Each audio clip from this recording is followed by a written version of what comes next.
desde luego cumpliendo los estándares que ya estamos obligados, ¿no? Por un lado, lo que yo comentaba, la reforma constitucional que en cierta medida incorpora todos los tratados internacionales en materia de derechos humanos en México y desde luego de manera muy particular en el caso que nos compete el tema de todos los tratados que tienen que ver con formas de erradicar la violencia y la discriminación en contra de las mujeres. Pues enhorabuena y que tengan buen día. Aquí estamos a sus órdenes para todo. Gracias, diputada. Gracias, maestra Liz. Perdón, Elizabeth. Y pues aquí seguimos. Y bienvenidos nuevamente. Y bienvenidas. Muchísimas gracias, maestro.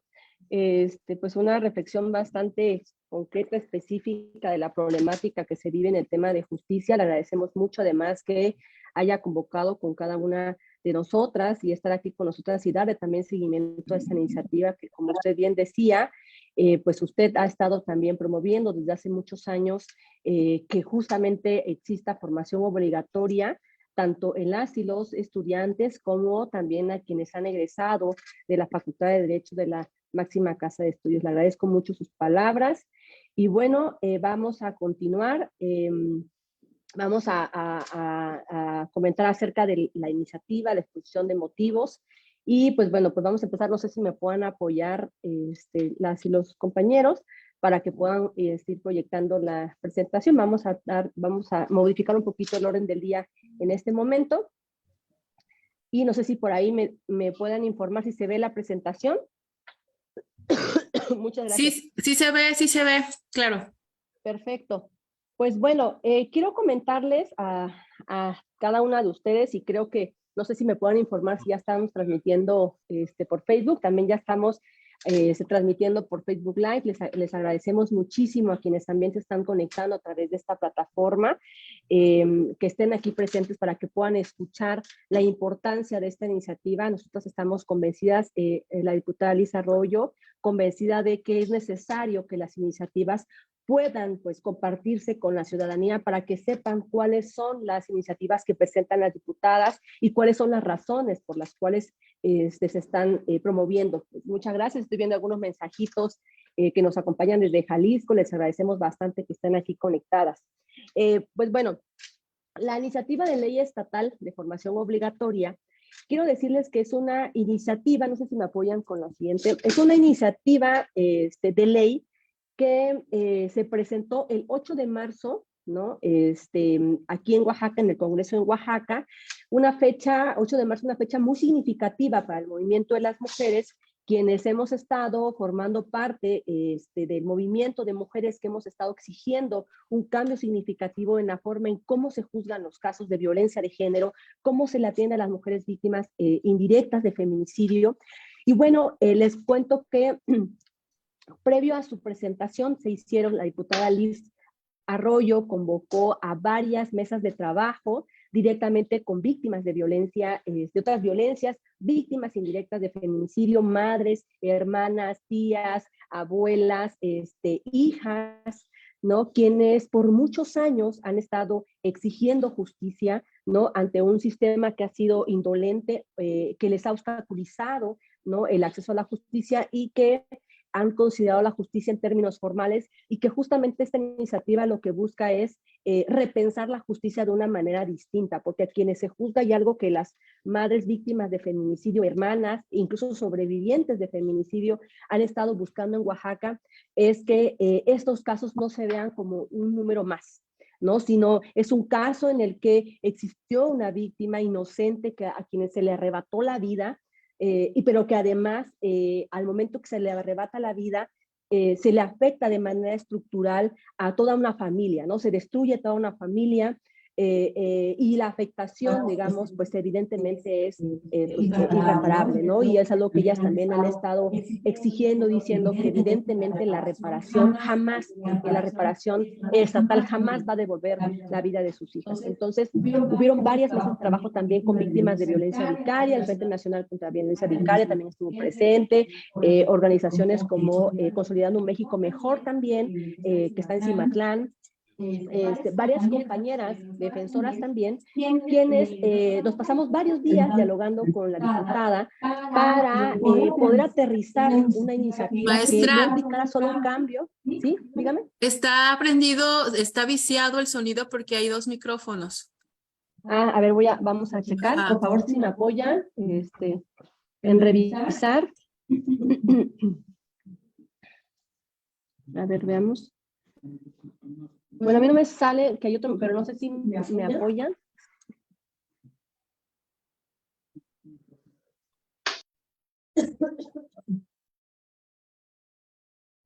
A ver, ¿ahí se escucha? Sí, ya se oye. Ah, perfecto. Muchísimas. Sí, acabo de escuchar un eco.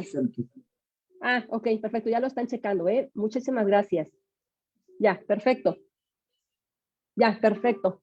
Bueno, entonces vamos a continuar. Les estaba platicando un poco el contexto porque es importante que ustedes sepan que esta iniciativa no es una iniciativa que se creó desde el escritorio, ¿no? Es una iniciativa que recogió el sentir, les decía, de víctimas, de defensoras. De hecho, ahorita que habló Masabi también fue parte de este movimiento, ¿no? Y entonces esas mesas que duraron varios días, varias horas, ¿no? Nos sentamos justo eso a identificar y veíamos una constante, que no solo es la atención que brinda el juez o la jueza, sino también es desde que se investigan los delitos, desde cómo atiende un agente estatal de investigación, cómo los jueces familiares, ¿no? Que a veces desconocen todo el contexto de violencia estructural que puede llegar a estar viviendo una víctima de familia, víctima de feminicidio, ¿no? Y que busca recuperar, por ejemplo, a su nieto o a su nieta. Y entonces, justamente por eso es que esta iniciativa pensamos en presentarla y varias compañeras, que incluso ya veo que están algunas conectadas, también la firmaron. Entonces, ustedes, vamos también, si me apoyan, también en poner el link del Congreso. También mandamos nosotros por ahí, en el caso con el maestro Gustavo, por parte de Praxis, mandamos por ahí la iniciativa también para que la revisen, la puedan leer, y van ustedes a encontrar justamente esos antecedentes. No sé si me ayudas con la siguiente. Sí se... Ok, ahí. Ándele, aquí. Y cuando nosotros la presentamos un 8 de marzo, que les quiero decir incluso que todas las víctimas, compañeras del movimiento, acudimos al Congreso para que se presentara y escuchar el posicionamiento de la diputada Alicia Arroyo. En ese momento y posteriormente, cuando hicimos el primer foro, que se hizo ya un foro con el Poder Judicial, con juezas, sobre todo del área familiar, civil y mixtos, nos decían y nos hacían una pregunta que me parece muy pertinente aclararla en este momento, y nos decían por qué formación obligatoria en materia de género y violencia contra las mujeres y por qué una ley específica. Porque ya existe, y les quiero contar, voy a hacer un paréntesis, les quiero contar a quienes no lo sepan, en materia de mujeres, por los tratados internacionales en donde nuestro país, México, adquirió obligaciones internacionales específicas en materia de violencia y brechas de género, existen a nivel nacional y a nivel estatal 2 leyes muy importantes que todas y todos debemos conocer. Repito, está a nivel estatal y a nivel general, o sea, a nivel nacional. Una es la Ley Estatal de Acceso de las Mujeres a una Vida Libre de Violencia, y la otra es la Ley General de Igualdad. La de Ley de Violencia establece las obligaciones de coordinación que deberían tener todas las instancias y la obligación de capacitar y que todo el personal atienda bajo los principios de centralidad de las mujeres, en la no revictimización, la no estigmatización, la no criminalización. Y entonces, esta ley, pues justamente lo que establece es ese sistema de coordinación de todas esas instancias, ¿no? Porque el tema de violencia lo deben atender todas las instancias, ¿no?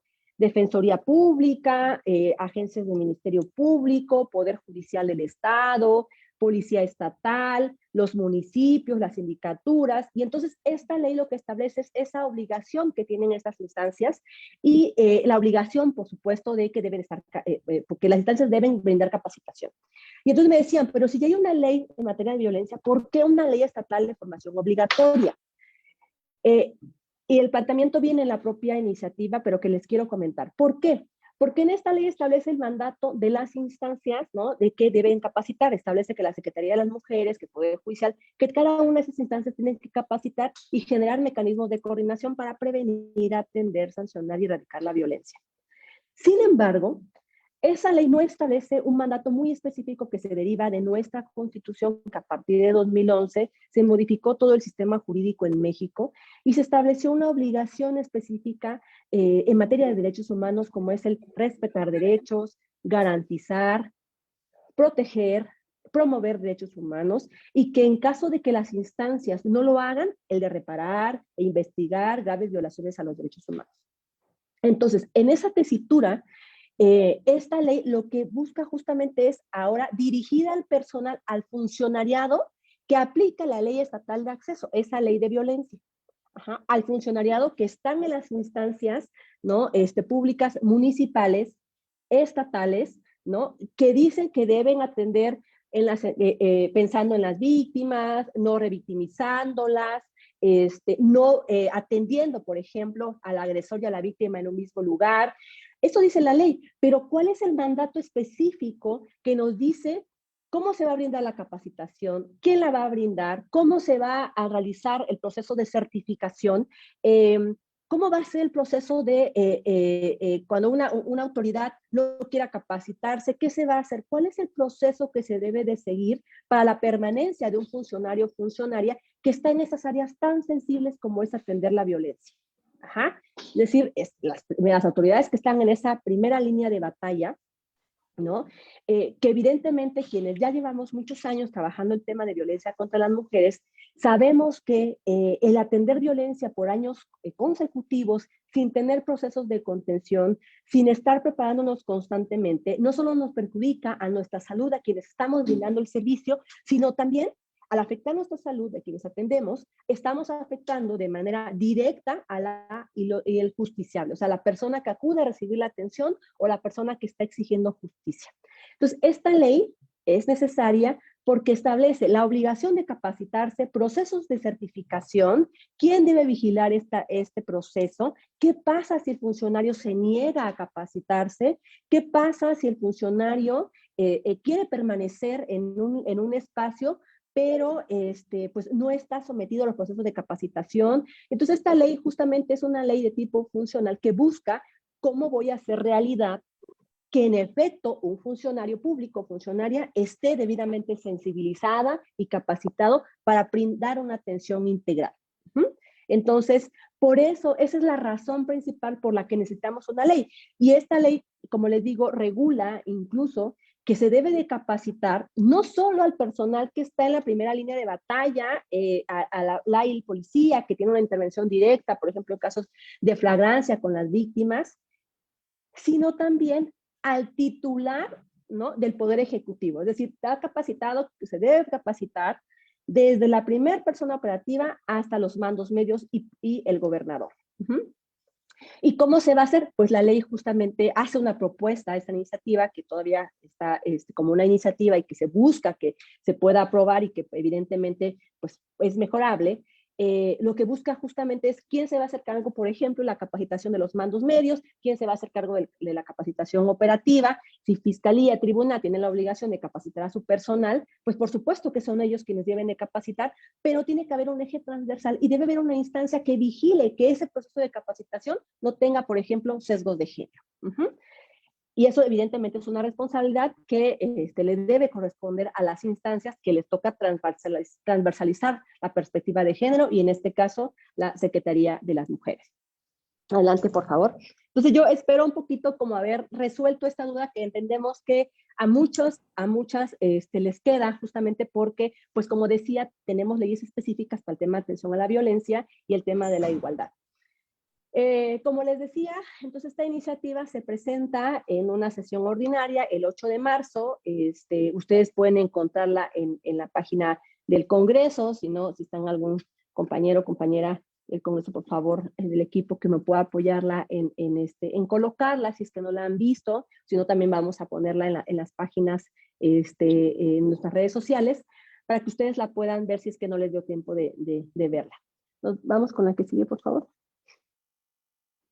Bueno, Les quise un poco para que ustedes se imaginen cómo fue ese acto que les comentaba en el que víctimas, madres, hermanas, se unieron, nos unimos todas defensoras para presentar esta ley. Estas fotografías que ustedes ven aquí, pues reflejan un poquito de lo que se vivió en el Congreso ese 8 de marzo, en el que todas gritábamos, ¿no? Y decíamos, es que el 8 de marzo no solo puede ser una fecha en la que nos pongamos nuestros moñitos, nuestra playera naranja, ¿no? O nuestra playera morada y que digamos que estamos en contra de la violencia, sino que buscábamos acciones más sustantivas que fueran dirigidas directamente a entender la problemática real que se está viviendo en Oaxaca, a nivel nacional y en todos los países de la región de América.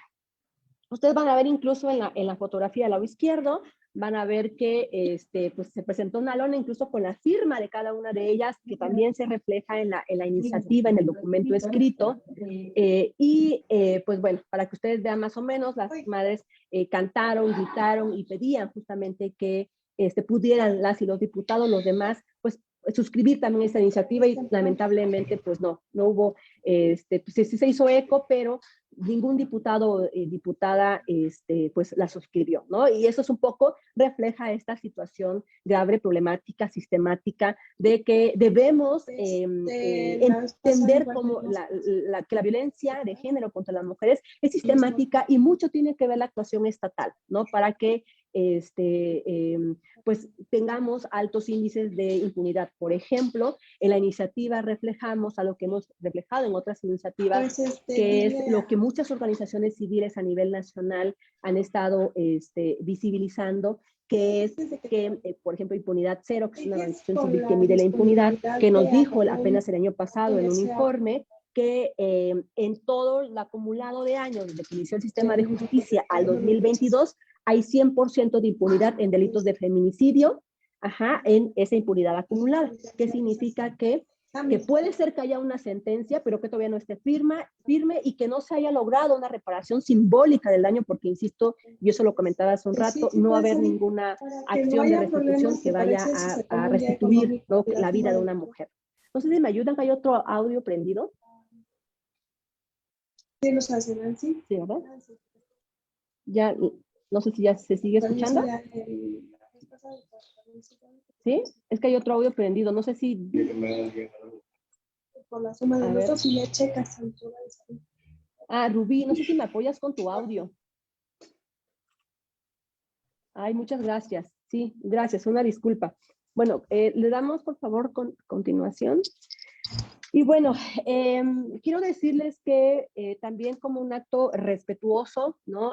Estamos mostrando, les quiero presentar que esta ley, y como lo decíamos hace un momento, no se trata de cifras, se trata de mujeres, de niñas, ¿no?, que les fueron arrebatada la vida de manera arbitraria y que no son un número más, sino fueron mujeres que tenían proyectos de vida, ¿no? Y que un violentador, un feminicida les quitó la vida, ¿no? Y que muchos de ellos todavía continúan impunes.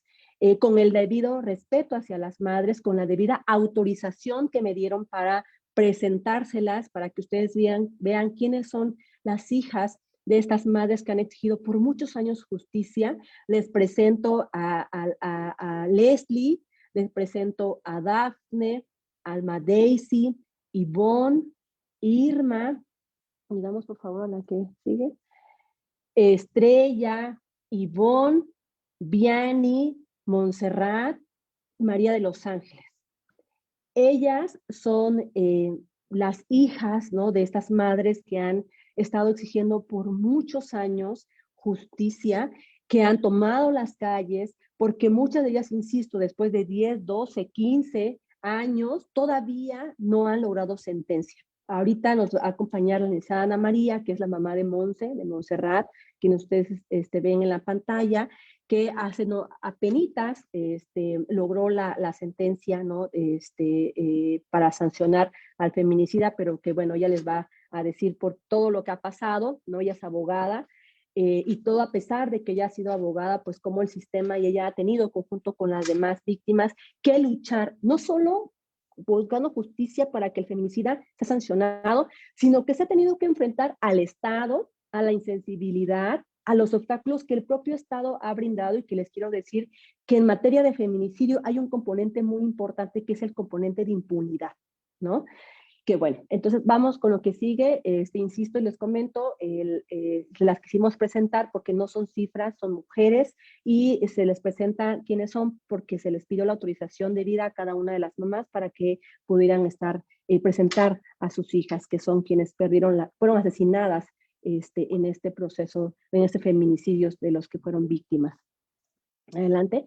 Bueno, fíjense que cuando nosotros nos sentamos a dialogar sobre esta necesidad de poder hacer un cambio estructural, y la diputada Liz escuchaba con mucha atención y le decía, es que es como, constante, les daban hasta nombres y ya hasta sabía ella pues los nombres de las juezas y los jueces, y era una constante en el que pues le manifestaban qué es lo que pasaba, las malas condiciones que hay en la investigación, los obstáculos que se encontraron en investigación, incluso la estigmatización que muchas de ellas, madres, tuvieron o han tenido al momento de exigir justicia, ¿no? Es, ay, no, ya viene esta señora, otra vez, ya le dije, señora, su caso está igual, ¿no? Como van ustedes a ver en la iniciativa, los nombres de las madres, de lo que tuvieron que pasar en cada uno de sus casos, e incluso como algunas de ellas tuvieron que enfrentarse en el nuevo sistema de justicia con regaños de juezas, en el que le decían, ay señora, pero es que usted no me trajo la prueba, ¿no? Estoy hablando de un caso de una jueza de adolescentes, ¿no? En el que, pues evidentemente le vierte la carga de la probatoria a la madre, ¿no? Y prácticamente la regaña en la audiencia diciéndole, pues señora, o sea, ya, ¿qué más podemos hacer? Revictimizada por la Fiscalía de Adolescentes, ¿no? La fiscal de adolescentes, y lo tengo que decir porque lo que no se dice no existe, por la jueza de adolescentes, revictimizada incluso por las personas que debería estarla acompañando, asesoría jurídica victimal. Y entonces es un tema sistemático, ¿no? En el que pues están buscando justicia, están lastimadas, les arrebataron la vida a sus hijas y llegan a un sistema indolente en el que en lugar de encontrar una respuesta de justicia, encuentran un regaño, ¿no? Una revictimización en el que ellas son culpables. Entonces, eso fue muy constante lo que le estuvieron diciendo a la diputada Alice. Decía, bueno, pues vamos a hacer una iniciativa que podamos justamente visibilizar todo esto y que sea un tema estructural. Investigando, viendo a ver si había alguna otra experiencia en algún otro país, en algún otro estado, encontramos que, y en la iniciativa está claramente establecido, que encontramos un antecedente de una ley de formación obligatoria de capacitación en Baja California, y también encontramos un antecedente muy importante de una ley, que es la ley Micaela, ¿no? No sé si alguno de ustedes ha escuchado de esta ley, y que quisimos un poco mencionar también esta iniciativa, esta ley que ya es ley, ¿no? Y que es de Argentina, porque Argentina, a pesar de ser uno de los estados que tiene mayor avance en el reconocimiento de las mujeres, al igual que otros países de la región de América, comparten muchos indicadores de impunidad, sobre todo en materia de feminicidios. Y encontramos este antecedente de la ley Micaela, en la que se crea esta ley a nivel nacional por un feminicidio. Fíjense, en Argentina se conmocionó Argentina por un feminicidio que es el feminicidio de Micaela, una militante de Evita y de Ni Una Menos, ¿no? Del movimiento Ni Una Menos. Y en los antecedentes, ¿no? de esta ley, pues deja ver lo que pasó con Micaela, que es una chica, ¿no? Que fue privada, violada, asesinada por Wagner, un feminicida que estaba previo a su privación de la vida de ella, estaba privado de su libertad por delitos del índole sexual. El movimiento en Argentina lo que quiso dejar ver es un poco cómo el sistema de justicia está pensado en términos muy formales, en términos como si a quienes juzgan están en una relación de ciudadanía, ¿no? Sin mirar estas condiciones de desigualdad que vivimos las mujeres. Y resulta que cuando Wagner pues pide su egreso por estas medidas que existen en Argentina, al igual que en México, de beneficios preliberacionales, al juez de ejecución le llegan dictámenes por parte de los peritos que se encontraban y que analizaron e iban a darle un seguimiento a Wagner en la cárcel, Le dijeron al juez de ejecución que no lo egresara, porque no se había, digamos que, restituido, ¿no?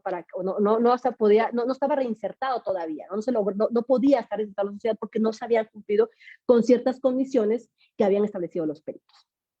Sin embargo, si ustedes investigan, el juez, bajo esta tesitura de la libre valoración de la prueba, ¿no? Y que hemos insistido, libre valoración de la prueba, es patriarcal y tiene sesgos de género. Porque va a depender mucho de la voluntad y de lo que el juzgador pueda llegar a considerar de acuerdo a su experticia y de acuerdo a lo que le traen, ¿no? De datos, ya sea en la carpeta de investigación, en este caso, en el expediente de la persona que quería egresar de la cárcel. Entonces, lo que sucedió fue que Wagner no hace caso de las advertencias que le hacen los peritos en los dictámenes y lo egresa. Días después, Wagner secuestra a Micaela, la viola y la priva de la vida. El movimiento hizo notar a nivel nacional, y ustedes chequen las noticias, fue un tema mediático en la región de América, porque pues estaba mostrando las fallas del sistema de justicia, ¿no?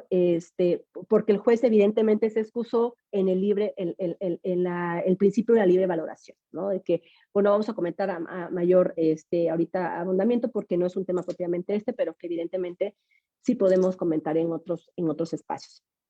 Entonces, por eso es que crea esta ley, es una ley de Argentina, y un poquito, pues si se dan cuenta, traía esos principios y objetivos, ¿no? Que era que el sistema de justicia hay una falla y que hay que capacitar, vigilar el proceso de formación para que no ingrese simplemente con un curso de capacitación sobre la ley, porque la ley al final de cuentas se va cambiando, tú la puedes leer, la puedes estudiar, pero estos procesos de vigilancia de quiénes son los perfiles que ingresan, ¿no? Es bien importante porque por eso cuando muchas de ustedes van a denunciar casos de violencia de género, en lugar de que les digan, sí, dígame en un ambiente adecuado, sin revictimización, le dicen, ay, no, tú tenías la culpa.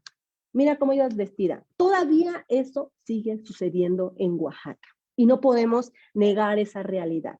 Negar la realidad del contexto de violencia, ¿no? Y de impunidad que existe en nuestro estado no nos va a llevar a buscar soluciones. Si decimos todo está bien, pues evidentemente nunca vamos a encontrar la raíz del problema. Y entonces, pues evidentemente por eso es importante la formación. Que yo llegue a la instancia y que no me estén diciendo, ¿no? Que porque iba vestida de esa manera, o lo que pasa comúnmente, que quiero hacer un ejemplo acá de esa diferenciación en cómo se investigan los delitos de género y cómo se investigan los otros delitos. Siempre pongo este ejemplo. Yo me imagino que alguna de ustedes desafortunadamente ha sido víctima de robo o de daños. Cuando ustedes acuden a la fiscalía, jamás un agente del Ministerio Público les va a decir, pero ¿estás segura que te quiso robar tu teléfono? ¿Estás completamente, no será que tú le habrás puesto el teléfono acá y entonces se lo diste para que él lo agarrara? ¿No será que tú quisiste, no será que tú le diste el consentimiento? Eso jamás va a pasar, ¿no? Jamás ha pasado. Diferente en los delitos de género, ¿no? En el que evidentemente, y eso nos muestra la desvalorización del cuerpo de las mujeres, porque en los delitos de género, y sobre todo en los índoles sexual y feminicidios, claramente les dicen, ¿estás segura que te violó? En otras palabras, eso le dice el funcionario a las mujeres. Pero no será que tú querías, pero tú estabas en la casa, pero es tu esposo, pero es que, ¿sí me explico? Entonces, hay una diferenciación porque estamos cuestionando la voluntad de algo tan valioso que es nuestro cuerpo de las mujeres, ¿no? Si lo damos, o sea, si nosotras estamos permitiendo, digamos, un tocamiento, a diferencia de cómo se valora el hecho de un bien patrimonial, ¿no? En el que no dudamos, porque pues sí, porque por eso está denunciando porque le robaron el celular, ¿no? Versus los delitos de género, ¿estás segura? A mí se me hace que tú querías, a mí se me hace, no, pero tú estabas en el hotel, ¿no? Con él, pero tú estabas en la casa, no llegaste con él a su casa, ¿qué hacías en su casa? ¿Sí me explico? Entonces, hay una diferencia muy clara que el funcionariado lo debe tener, evidentemente, como digo, claro. Ahora, esta iniciativa, además, por supuesto, de tener aspectos cualitativos, de reflejar la importancia de nombrar a las víctimas, evidentemente sí tenemos que ver un contexto de números en el sentido, ¿no? De no deshumanizar a las víctimas, sino más o menos saber en comparación, en estándares, ¿no? En comparación con el número de población que tenemos, ¿cómo estamos en temas de violencia? Y miren, evidentemente en la iniciativa dejamos claro, ¿no? Digamos que esta violencia que hay sistemática, por eso le pusimos contexto generalizado de violencia contra las mujeres en Oaxaca, porque ustedes recordarán, y quienes no sepan, tenemos una declaratoria de alerta de violencia de género que el gobierno federal, que esta administración del gobierno federal decretó hace unos años, en el que prácticamente terminó que en México, en Oaxaca, las mujeres que las privan de la vida, no hay una consecuencia y que hay violencia feminicida en el Estado y que hay impunidad. En mi caso, yo participé en el grupo de trabajo que determinó que se iba a declarar la alerta de violencia de género en Oaxaca, ¿no? Se hicieron visitas in situ, vimos cómo atendían a las víctimas, ¿no? En las regiones del Istmo, en la Mixteca, justamente para ver si en efecto, ¿no? Era necesaria la alerta. Se determinó que era necesaria. ¿Por qué? Si nos vamos a datos, por ejemplo, mundiales, o sea, y no es un tema solo de Oaxaca, es un tema nacional, regional y mundial. Una de cada 3 víctimas, imagínense, una de cada 3 mujeres en el mundo ha sido víctima de violencia física y o sexual. Estamos hablando de víctimas mayores de 15 años. Y en Oaxaca, particularmente, con datos del INEGI, si hacemos un comparativo a nivel nacional, 7 de cada 10 mujeres han sido víctimas de cualquier tipo de violencia física, sexual, psicológica, en cualquier ámbito. Y en Oaxaca estamos casi llegando a la media, que son 7 de cada 10, estamos en promedio 6.7 de cada 10, que en otras palabras es igual, estamos aproximadamente 7 de cada 10 mujeres en Oaxaca ha sido víctima de violencia sexual, feminicida, ¿no? Psicológica. Y bueno, acá hay un dato que les quiero decir, haciendo un paréntesis, el INEGI en esta encuesta no está midiendo violencia política, los demás ámbitos sí, pero violencia política también estamos en los primeros lugares. Si ustedes se van a revisar la medición que se hace con respecto a los estados de cómo estamos en violencia política, en Oaxaca estamos en primer lugar de violencia política contra las mujeres. Bueno, también decirles que de acuerdo a estos datos del INEGI, fíjese que el mayor número de violencia, de tipo de violencia que vivimos las mujeres en Oaxaca es psicológica y en segundo lugar sexual. Esto es muy grave, pero además en los ámbitos que se refiere, el tipo de violencia es la manera en cómo se expresa la violencia, cómo se ejerce la violencia física, sexual, psicológica. Y el ámbito es el espacio físico en el cual se da la violencia, que puede ser el espacio institucional, el espacio laboral, el espacio familiar, el espacio comunitario, el espacio de pareja también. Y ustedes van a ver justamente con respecto a estos ámbitos que en primer lugar, ¿no? De acuerdo al ENDIRE, en primer lugar, el ámbito en el cual se da la violencia es en el ámbito comunitario. Seguido del ámbito de pareja y en tercer lugar el familiar. Por eso incluso ahí la diputada presentó una iniciativa para tipificar la violencia de pareja en el noviazgo, porque no se puede investigar igual una violencia en el ámbito familiar, en donde las relaciones de poder puede llegar a ser de una persona adulta sobre una niña o niño, versus la diferencia del poder y el control que puede existir de una pareja hombre, ¿no? En contra de una mujer. Bueno, pero además, si nos vamos a datos del Secretariado Ejecutivo del Sistema Nacional de Seguridad Pública, Oaxaca está al día de hoy en el lugar número 5 de delitos de feminicidio cometidos en el estado, ¿no? Es decir, somos el lugar número 5 y tenemos 5 municipios incluso dentro de los primeros 100 municipios con mayor índice de feminicidios.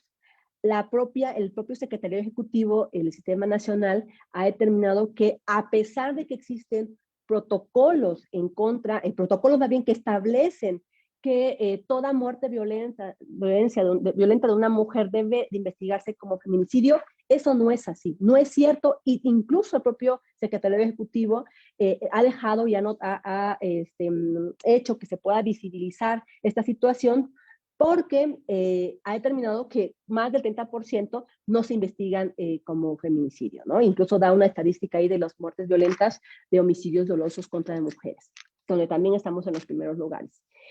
Y hay un dato que yo quisiera evidenciar. Si nos vamos a estadística, y aquí quiero hacer evidenciar algo. A mí muchas veces en muchas capacitaciones nos han dicho, pero es que hacer este tipo de reflexiones o hacer que el Poder Judicial o que la Fiscalía tenga áreas especializadas en materia de mujeres es discriminación en contra de los hombres. Yo quiero aclarar esta situación. Miren, el movimiento feminista, ¿no? El movimiento de mujeres que busca la igualdad y que nos dejen de visibilizar y que nuestros cuerpos sean nuestros cuerpos y no estén siendo usados, ¿no? Para otros fines, lo que busca no es que se le deje de investigar los casos de homicidios de hombres, no. Lo que está buscando es que exista una diferenciación en la investigación de los delitos cometidos, ¿no? En contra de mujeres por razones de género y los delitos cometidos en contra de hombres, o todo el resto, ¿no? De hombres, e inclusive aquellos cometidos en contra de las disidencias, es decir, aquellas que no están consideradas dentro de lo masculino. ¿Por qué esa diferenciación de género? Fíjense, ¿y por qué se busca esta situación de que se investigue de manera diferenciada? Porque existe una violencia sistemática en contra de las mujeres, porque faltan 100 años para que las mujeres ganemos igual que los hombres, porque falta mucho más de 100 años de que las mujeres podamos participar activamente en la toma de decisiones, porque todavía existen muertes pues, violentas de mujeres, que hay una diferencia, insisto, con el tema de los hombres. Y también quiero aclarar esto, porque muchos me han dicho, es que también matan a los hombres. En efecto, y de hecho, en el movimiento de mujeres, los análisis de las feministas han reflejado eso. Si ustedes se van a estadísticas, en efecto, los hombres son asesinados hay más homicidios en contra de hombres que en contra de mujeres. Pero vamos a hacer la diferenciación. A los hombres, por estadística, los asesinan los mismos hombres. A las mujeres, por estadística, las asesinan los hombres, ¿no? Los factores bajo los cuales se les asesina a las mujeres, por ejemplo, ¿no? Que hay mayor índice, y eso lo dice la Fiscalía, son datos de la Fiscalía, son punzo cortante a las mujeres, arma de fuego, ¿no? Y por datos del INEGI, específicamente por asfixia. O sea, son instrumentos en los que se deja ver el poder, el control, la dominación. La asfixia es una muestra, ¿no? De un acto de poder y de dominación. Entonces, lo que buscamos es un análisis diferenciado. Incluso existen diferencias en dónde se cometen los delitos en contra de hombres, ¿no? En el hogar, y dónde se cometen los delitos en contra de las mujeres. Hay un alto índice en Oaxaca de delitos cometidos, por ejemplo, en la cocina. Ajá. Un espacio, ¿no? En el que las mujeres pues desarrollan toda esta construcción social, ¿no? Obligadas de alguna manera a que son las que deben hacer los trabajos del hogar, la cocina, ¿no? Algunos casos incluso, y ahí vemos las deficiencias en la investigación, en la diferenciación, ¿no? En las escenas en las cuales se comete un feminicidio en contra de una mujer, ¿no? Si está en la cocina, ¿no? Pues hay que revisar si estaba la estufa prendida, porque estaba haciendo la comida, ¿no? Y la violencia vino porque no cumplió con ese papel que socialmente se le ha dado de que debe ser buena considera, debe ser buena madre, ¿no? Debe ser buena pues cuidadora del hogar, ¿no? Etcétera. Entonces, lo que se busca es esta diferenciación en la forma en cómo se debe de investigar y que en el caso de la violencia contra las mujeres, el contexto debe ser muy importante. Bueno, nos vamos con la que sigue para no seguir con... Bueno, aquí les dejé, vamos a compartirles esta presentación para yo ya irme al tema de la iniciativa. Miren, la situación está tan grave que en casos de violencia familiar, evidentemente hay más carpetas de investigación en contra de mujeres víctimas de violencia familiar. No se niega que hay víctimas, hombres de violencia familiar. Lo que se está buscando, insisto, es la forma en cómo se debe de investigar. Ajá. Y en su mayoría, ese es un contexto, en la mayoría las víctimas de violencia familiar son niñas, niños y mujeres.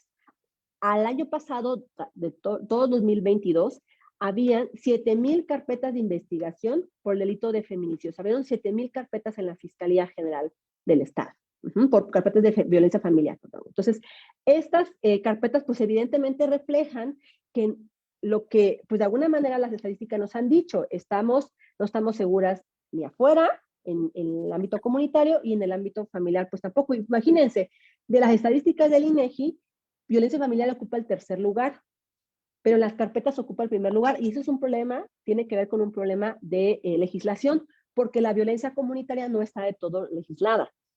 Por eso estamos buscando que se queden tipos penales específicos, ¿no? Para que eso que se refleja en las estadísticas de que las mujeres no estamos seguras en el ámbito comunitario, se vea también reflejado, ¿no? En una adecuada investigación y en algo bien importante, en que las instancias deben generar medidas de protección para las víctimas que están en riesgo de perder la vida, para que no terminen en feminicidios. Vamos con la que sigue, por favor. Bueno, ya aquí esto rápido se lo voy a comentar, para que podamos tener oportunidad de dialogar. El hecho de que se hayan hecho un análisis cuantitativo y cualitativo de esta iniciativa, por supuesto que no solo se quedó ahí este análisis, sino que además viene, lo decía al inicio, de mandatos específicos internacionales. Les pusimos aquí que ustedes vean que el hecho de crear leyes específicas para prevenir la violencia, para atenderla, para sancionarla, que el funcionariado emita medidas específicas para salvaguardar la vida de las mujeres, una orden de protección, etcétera, están en instrumentos internacionales. México forma parte de la CEDAW, de la Convención sobre la Eliminación de todas las formas de discriminación contra la mujer, que es la CEDAW, ¿no? Que tiene recomendaciones generales específicas sobre justicia, en la que les ha pedido el Estado. Oaxaca también ha emitido informes, ¿no? Para saber exactamente si estamos cumpliendo con estas medidas afirmativas, estas medidas que tendríamos que estar cumpliendo rápido para acelerar la igualdad entre hombres y mujeres y evitar que continúe la violencia generalizada en contra de nosotras.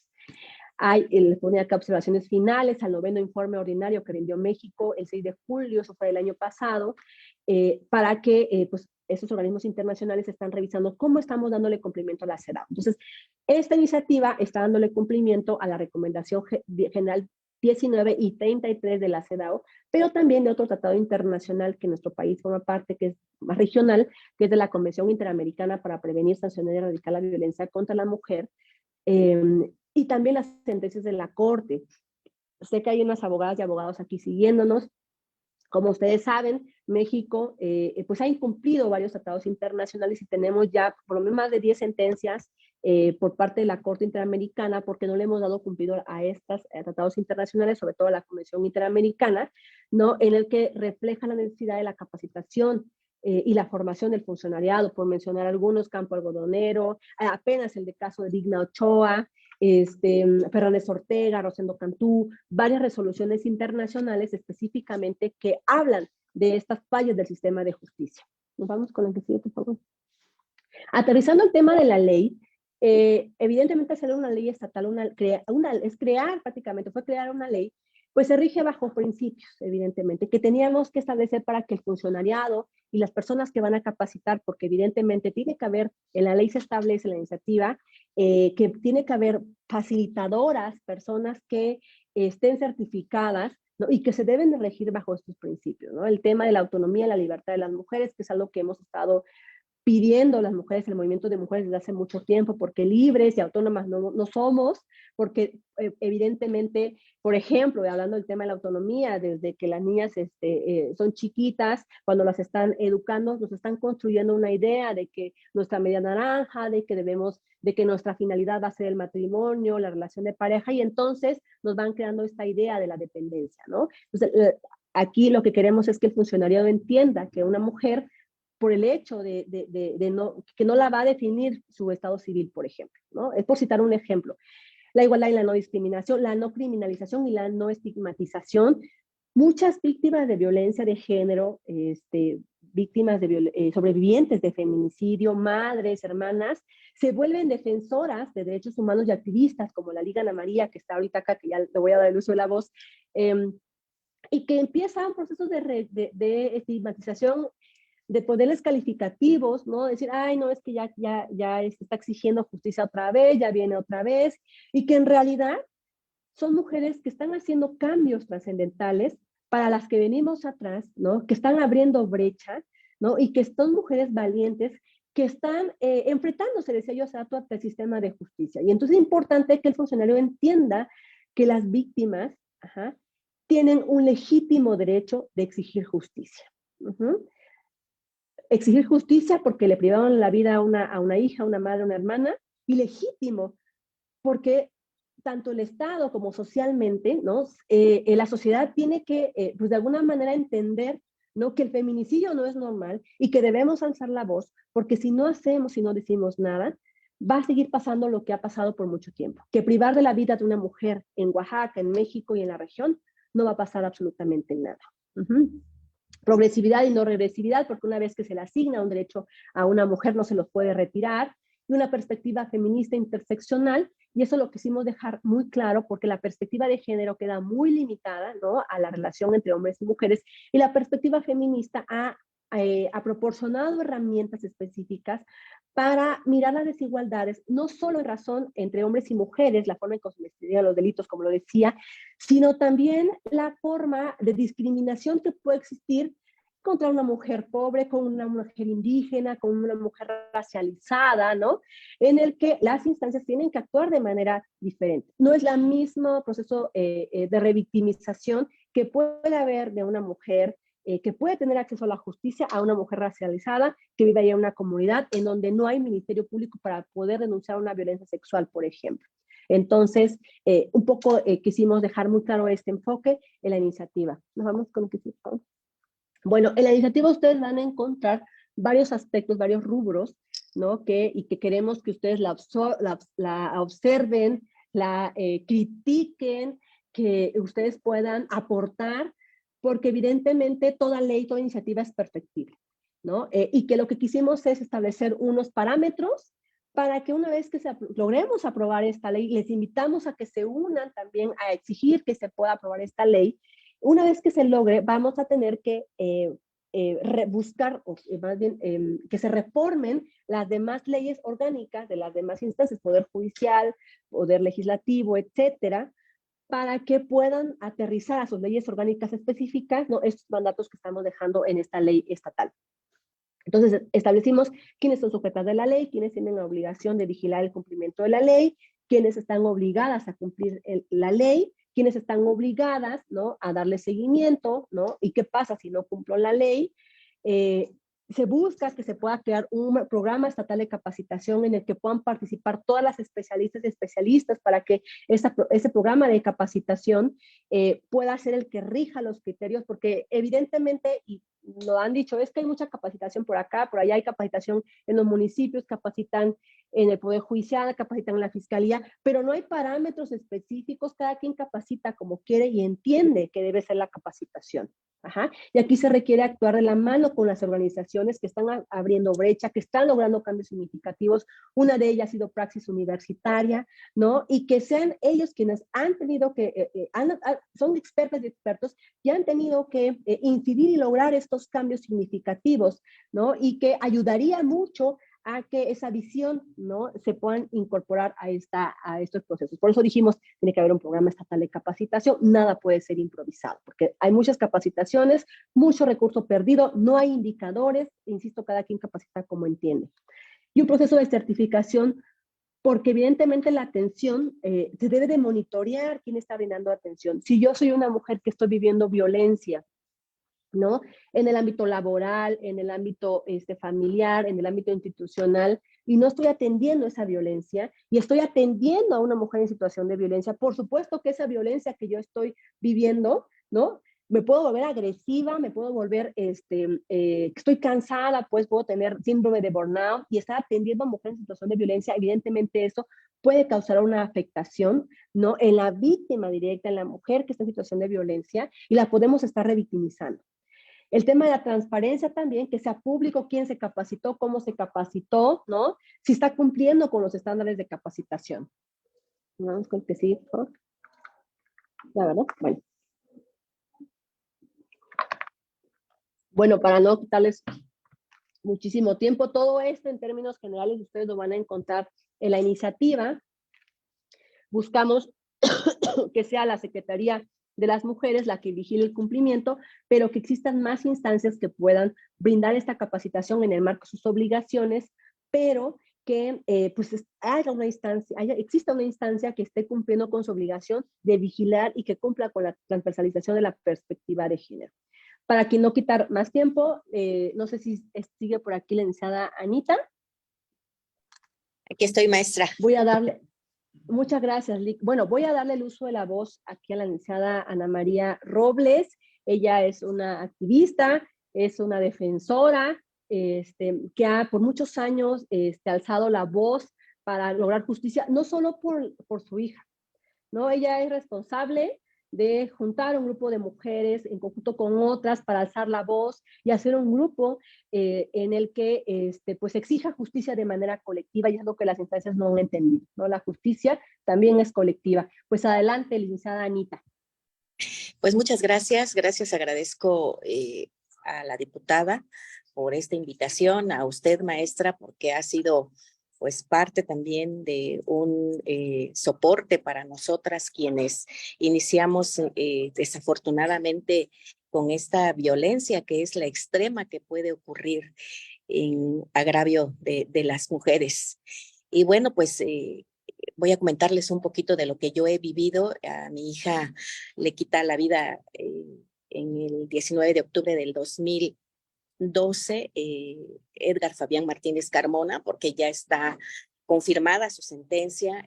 Cuando este hecho sucede, acababa de publicarse el tipo penal como tal. De hecho, yo siempre he dicho que pues llegamos en pañales cuando empezamos a caminar para poder exigir que se hiciera justicia en el tema de mi hija.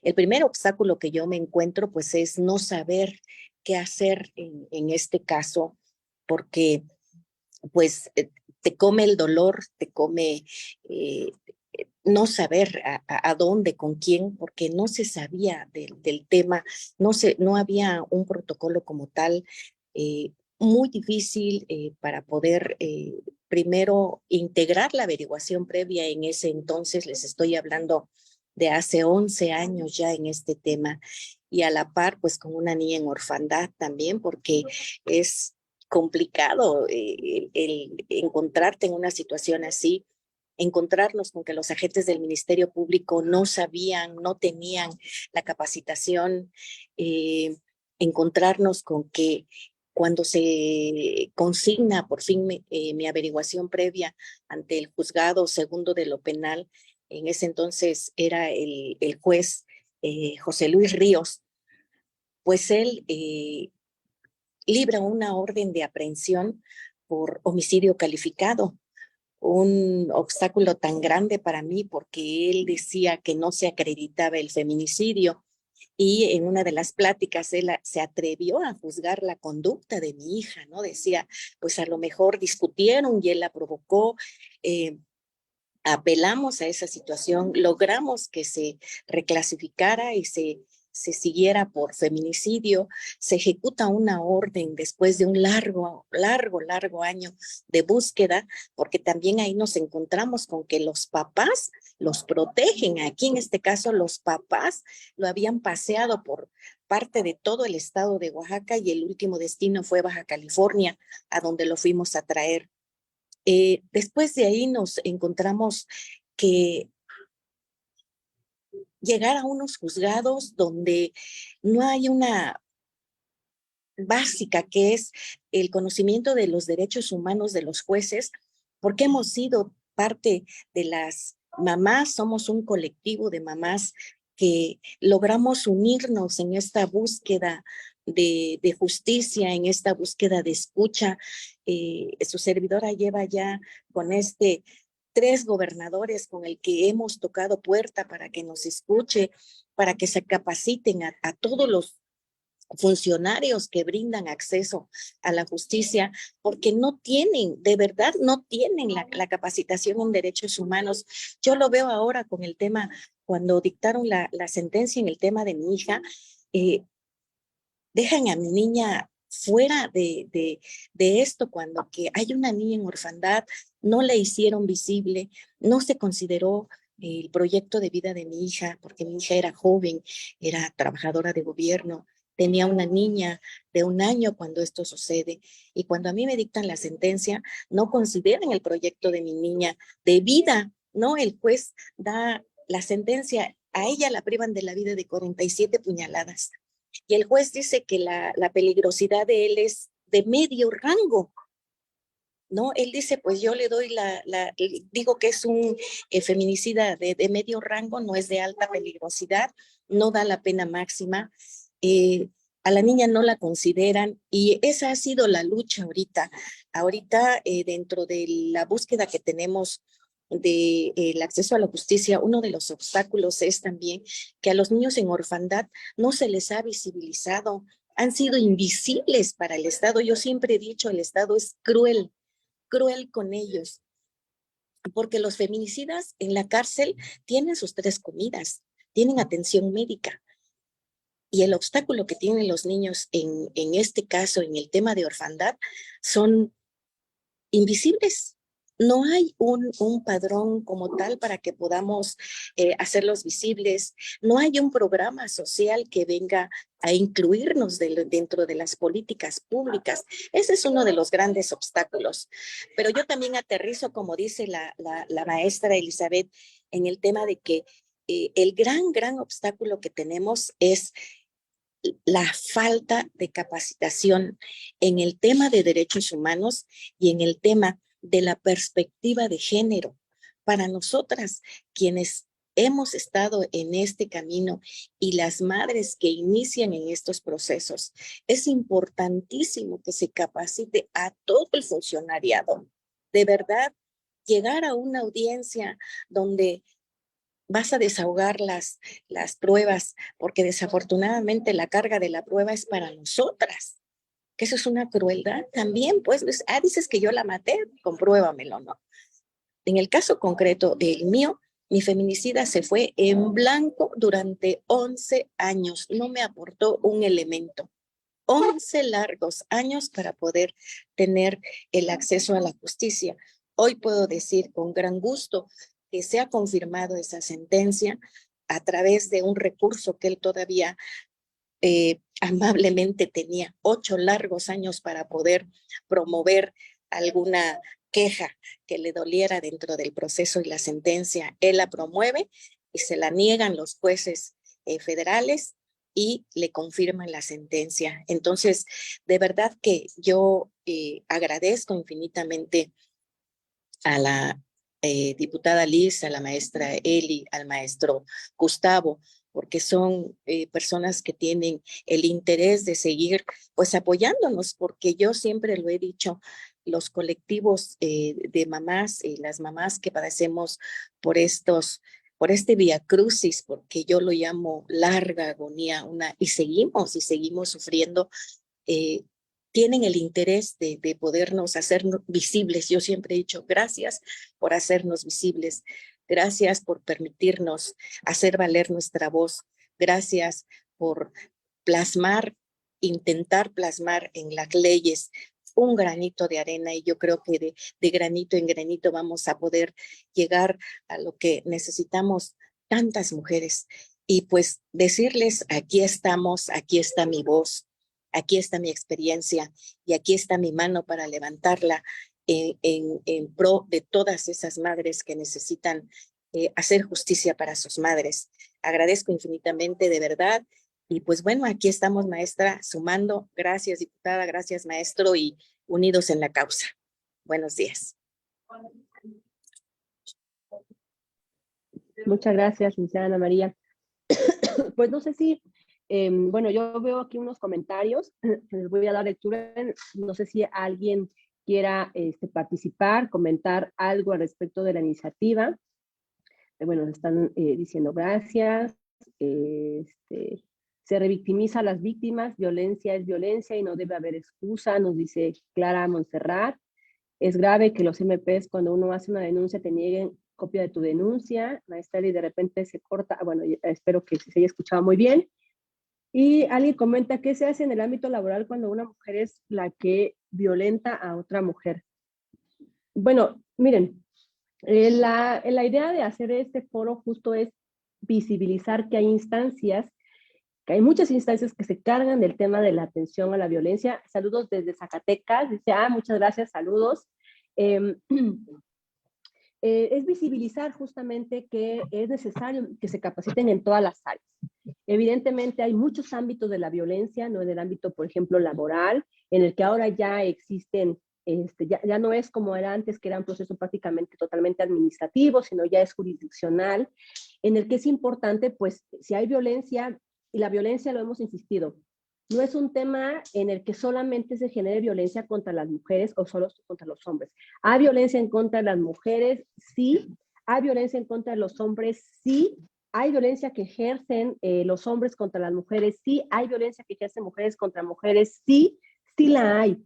La diferencia va en razón, ¿no? A la forma, si es de género, si hay una razón de género, de control, de dominación, y lo que estamos pidiendo es exigir justamente, estamos exigiendo es que se pueda investigar de manera diferente, que las y los jueces puedan tomar en consideración estas razones de género, ¿no? Y no se está pidiendo que se beneficie solo a las mujeres o que haya cierta preferencia solamente hacia las mujeres, sino una forma distinta de investigar.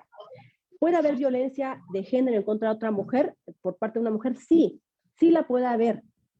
Pero desafortunadamente la estadística nos ha dicho que en su mayoría han sido, digamos, hombres en contra de mujeres.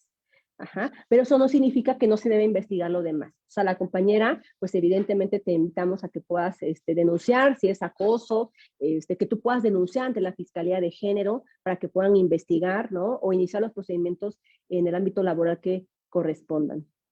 No sé si alguien quiera comentar también en lo que, si alguien alza la manita o quiere comentar o tiene alguna duda, voy a leerlos de Facebook. Bueno, nos están mandando saludos de Tijuana.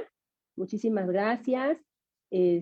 También ya les pusieron a disposición en el Facebook, en el chat, la iniciativa para quienes apenas están conectando. También le mandan saludos a la diputada. Muchísimas gracias. No sé si quieres comentar algo.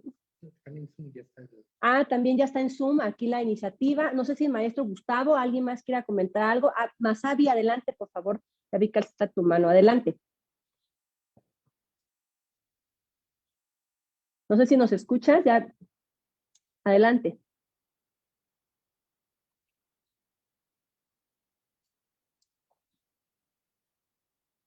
Creo que es que alzó su manita, pero no tiene apagado su audio. Ya. Adelante. Muy buenas tardes a todas y a todos.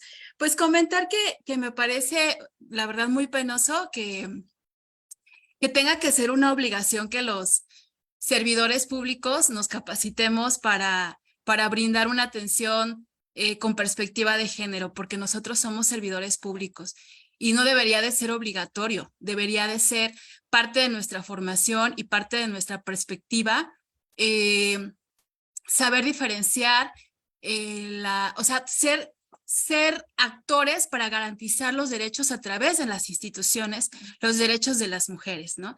Y creo que esta parte sí se tiene mucho que puntualizar, que hay mucha resistencia para que los servidores públicos se capaciten en estos temas.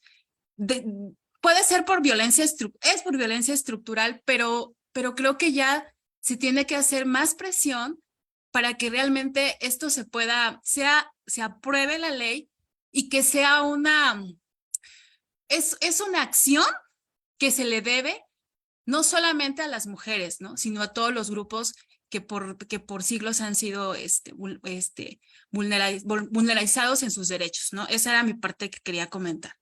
Muchas gracias. Muchas gracias, Masabi. Sí, en resistencia sí, o sea, y eso creo lo comentaba la licenciada Anita también, ha habido mucha resistencia.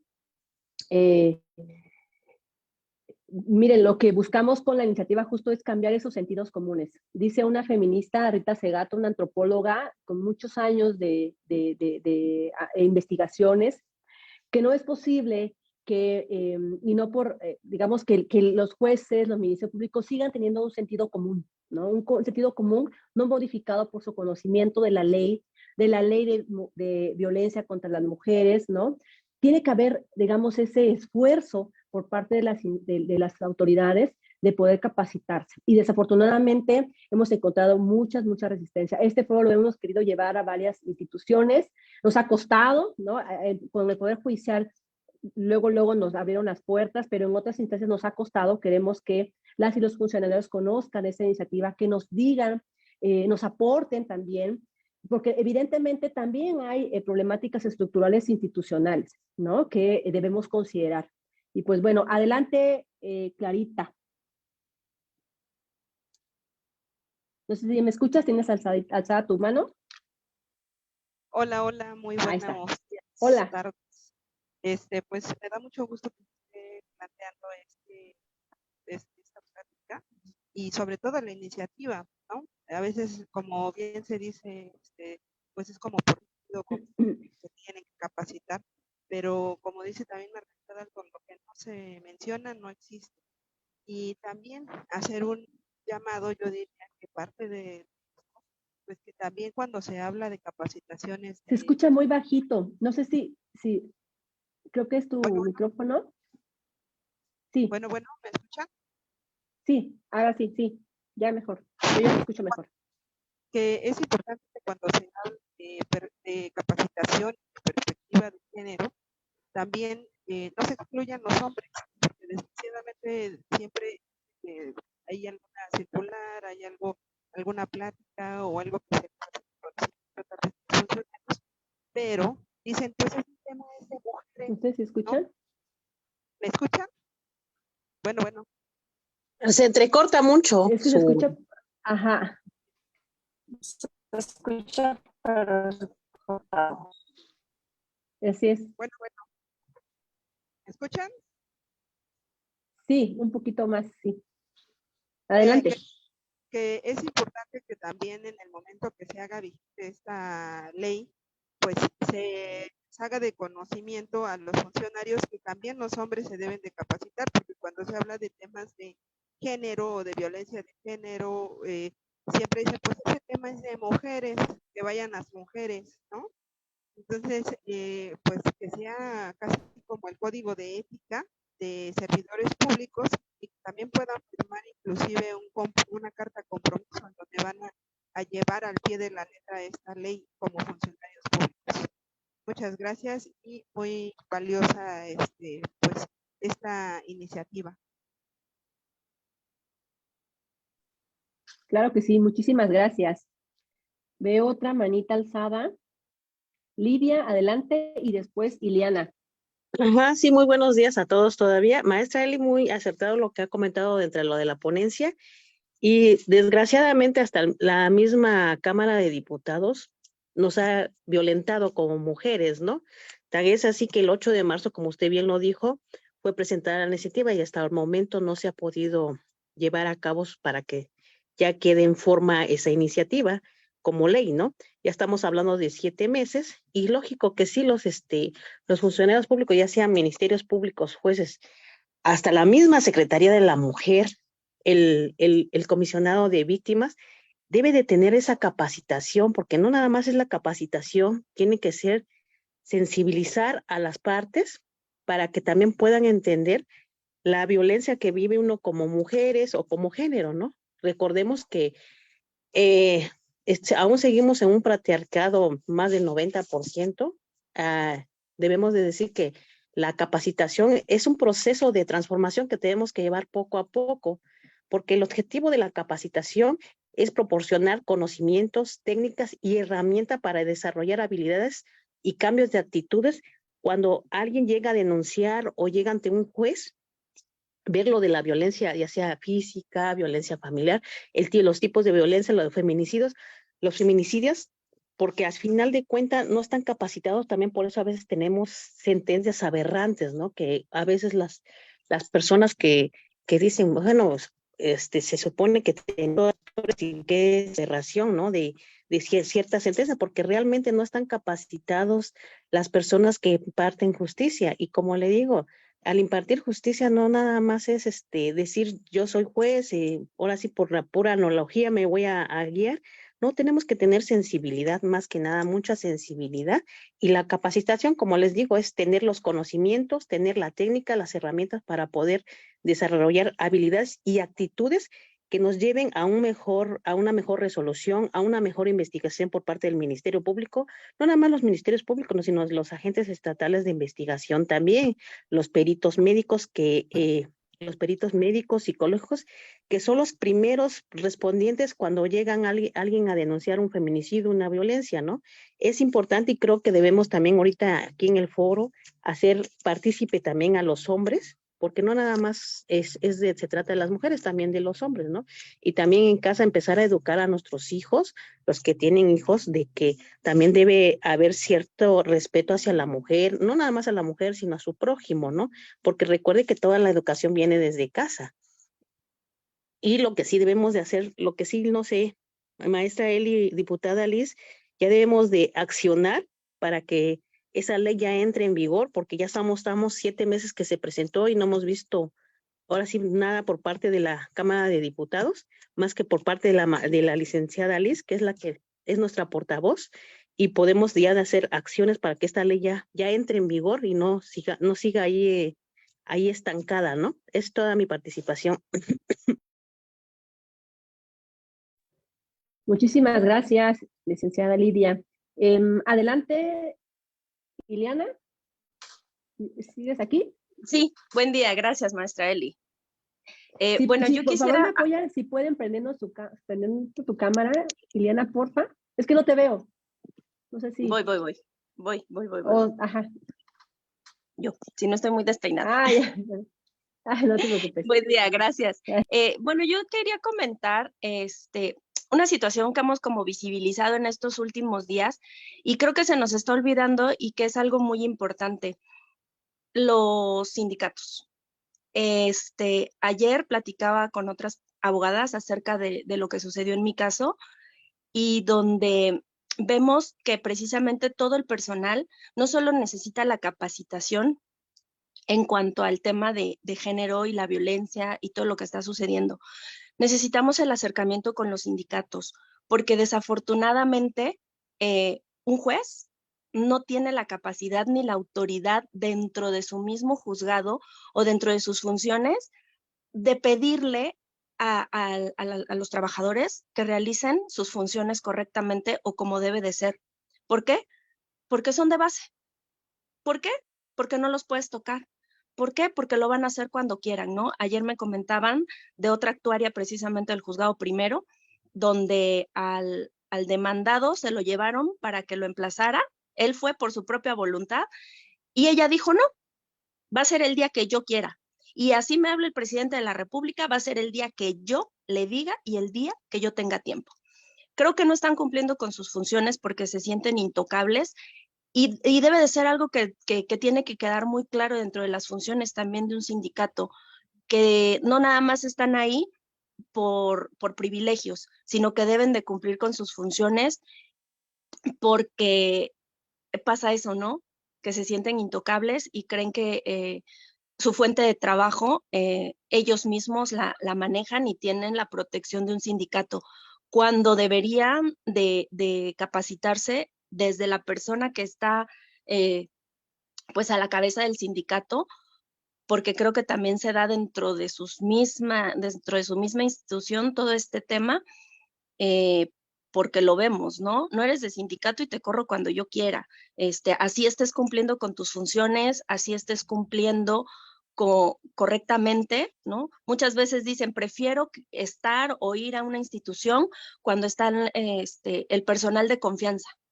¿Por qué? Porque son las personas que funcionan dentro del sistema y lo vimos en pandemia. Las instituciones siguieron funcionando porque no estaba el personal de base y solamente cumplían con las funciones o sacaban adelante las instituciones el personal de confianza, o sea, la gente que sí va a trabajar realmente y sabe pues lo que tiene que hacer o cómo tiene que realizar sus funciones.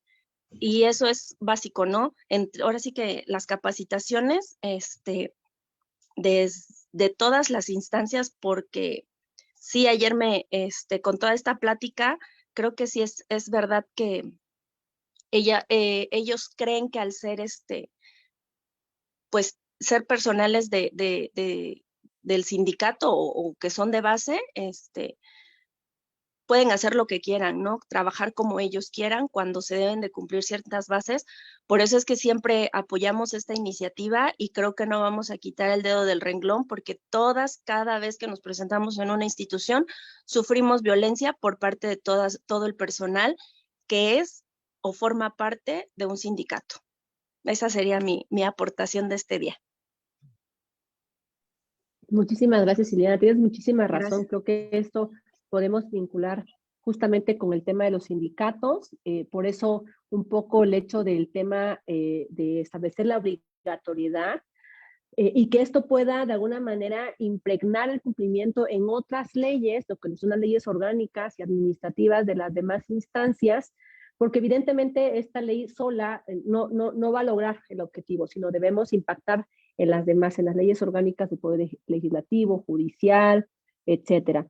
Bueno, también voy a leer un comentario que está aquí en el chat. Dice que sugieren que se implemente como el Código de Ética de Servidores Públicos, que firmen compromisos de llevar el pie de la letra de la ley y que todos y todas se capaciten, porque luego dicen que es tema de mujeres y son omisos en la materia. Así es. Muchísimas gracias por sus aportaciones. Bueno, algunos están mandando saludos.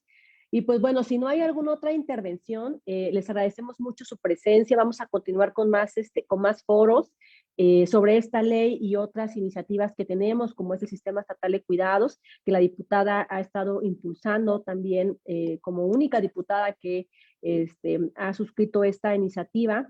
Y pues les agradecemos mucho, nos están siguiendo de varios lugares, de Tlacolula también, Ernesto, Elvira, Pilar,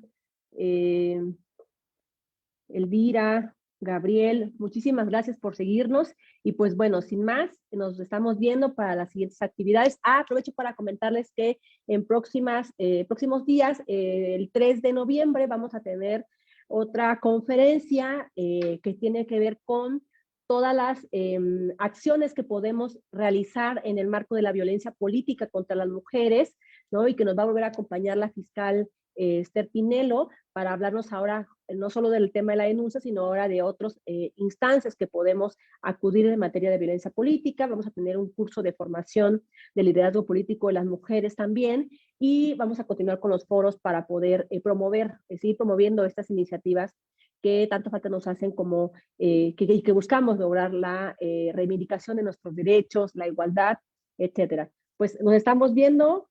Excelente mañana. Muchísimas gracias a quienes también nos escuchan de otros estados. Hasta luego, Rubí. Hasta luego, Martina. Nos vemos. Licenciada Anita, muchísimas gracias, licenciada Anita. No están ¿Quieren solas. comentar algo, Liga, Anita? Eso. Muchísimas gracias. Bonito día a todas. Mucho éxito. Abrazos. Gracias, maestra. Excelente día a todas. Excelente día. Gracias.